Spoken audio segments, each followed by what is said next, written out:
Hello everyone and welcome to The Vortex, where lies and falsehoods are trapped and exposed.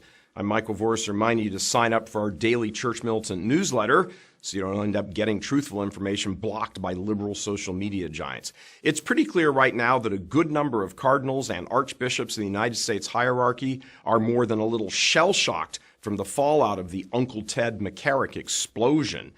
Just 2 weeks ago, the liberal plan to continue deconstructing the Catholic Church in America, by them, was humming along just fine. And then all of a sudden, boom. The fallout from what are now hundreds of articles and stories exploding on an almost daily basis, not to mention the outrage being expressed by zillions of Catholics on social media, has finally brought the spotlight on the nefarious schemes of this notorious bunch. People are starting to connect dots that just 2 weeks ago they didn't even know existed. One of those dots is just how rampant homosexuality is in the priesthood, and not just confined to priests, like they would have you believe, the bishops, but bishops and cardinals, and how other cardinals and bishops have covered all of this up for decades.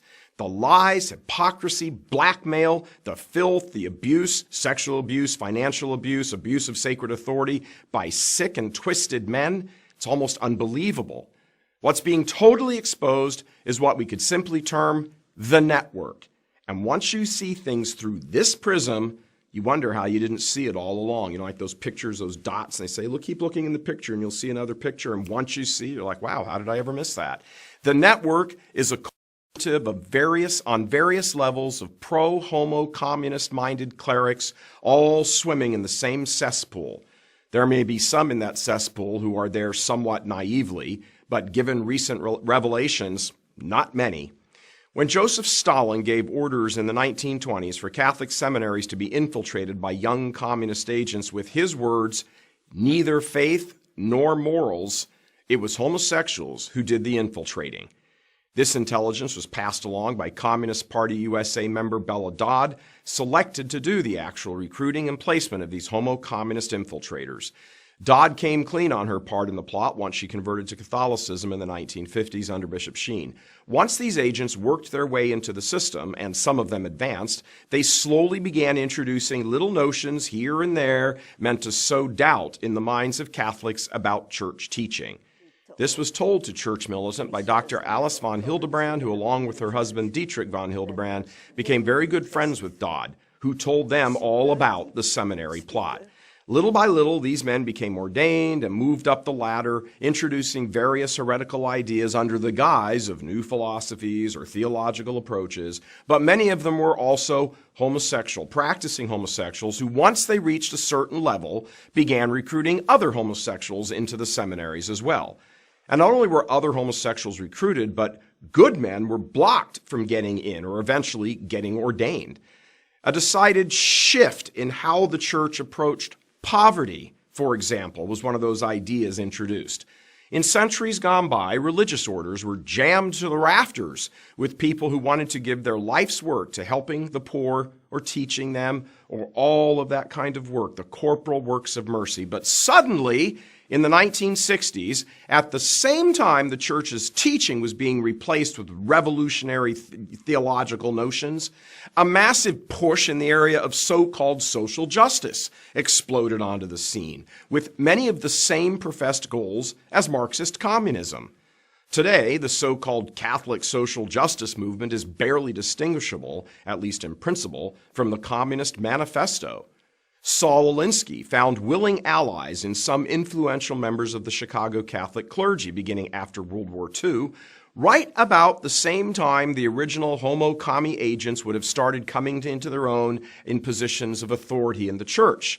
So for the next roughly 20 years, these men increased in stature and influence, as well as planned for and recruited the next generation of young seminarians, many of them homosexual, who would take over once they had died.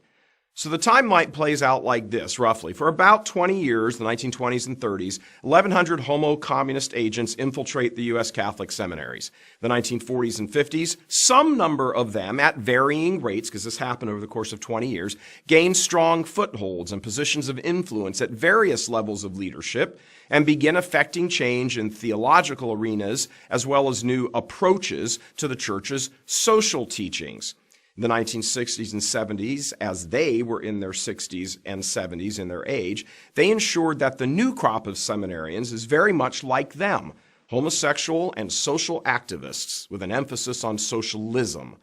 This new group, not necessarily communist agents themselves like the original group, is nonetheless imbued with these socialist ideas as well as homosexual, or at least willing to turn a blind eye to it among their brothers. They are poorly formed in the faith, embracing of so-called social justice and homosexualist in their outlook. That last sentence describes almost perfectly the situation in the American hierarchy as a collective body today. Even Pope Benedict said that many of today's bishops are poorly formed in the faith, and the laity was going to have to suffer through this. We are.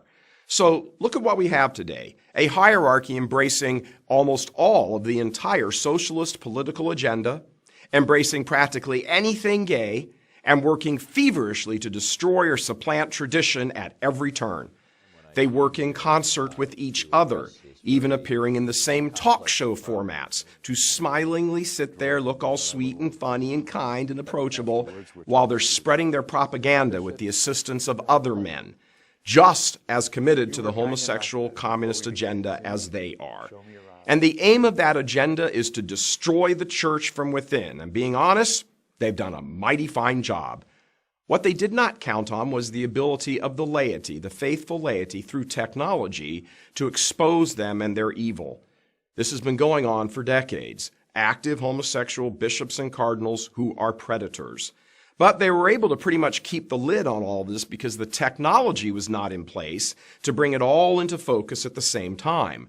Same with the social justice aspect of the network, the homosexual collective network. They could work their plans in relative silence because of how far-flung they were and difficult to connect for the average layman.